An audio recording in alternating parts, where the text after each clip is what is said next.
નમસ્કાર મિત્રો, તો આજે આપણે પહોંચી ગયા છીએ રસણા ગામ. રસણા ગામ શેના માટે ફેમસ છે એ તો તમે પણ જાણતા હશો. તો ડીસાથી માત્ર 15 કિલોમીટરના અંતરે આવેલું આ ગામ એટલે કે રસણા, જ્યાં નારસુંગા વીર મહારાજનું મંદિર છે આવેલું છે. ગામની ભાગોળે નારસુંગા વીર મહારાજનું મંદિર આવેલું છે ને અત્યારે કળયુગમાં પણ હાજરો હાજર પરચા પૂરે છે. માત્ર દોરો બાંધવાથી પથરી નીકળી જાય છે અને આનું લાઈવ ઉદાહરણ સાથે તમને આખો પૂરો વિડીયો જોજો, તમને આખો વિડીયોમાં સમજવા મળશે, જેના લાઈવ ઉદાહરણ સાથે બતાવીશું. પહોંચી ગયા છીએ મંદિરે, દાદાના મંદિરે પરિસરમાં ઊભા છીએ અને તમે જોઈ રહ્યા છો આ મંદિરનો નજારો.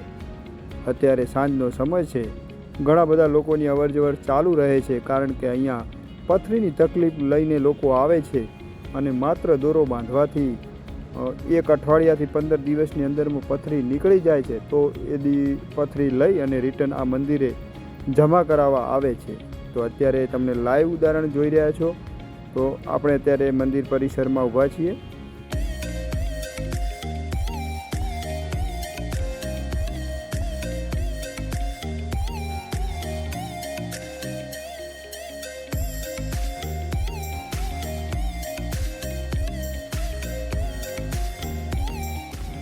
તો પહેલાં આપણે દર્શન કરી લઈશું. જય નારસુંગા વીર મહારાજ.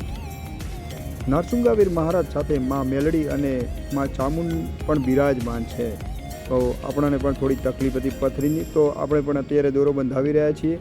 અને આજુબાજુ તમે જે કબાટ જોઈ રહ્યા છો તે આજ સુધીમાં નીકળેલી પથરી, જ્યાં પુરાવા તરીકે હાલ પણ મોજૂદ છે. અને આજ સુધી 27,573 પથરી નીકળી ચૂકી છે, જે અહીંયા આપણને આ દાદા લાઈવ બતાવી રહ્યા છીએ.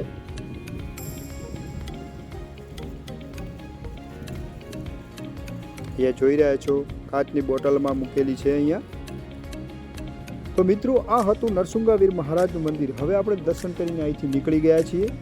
તો મિત્રો, તમને પણ કોઈ જો પથરીની તકલીફ હોય તો એકવાર આ મંદિરની મુલાકાત અવશ્ય લેજો.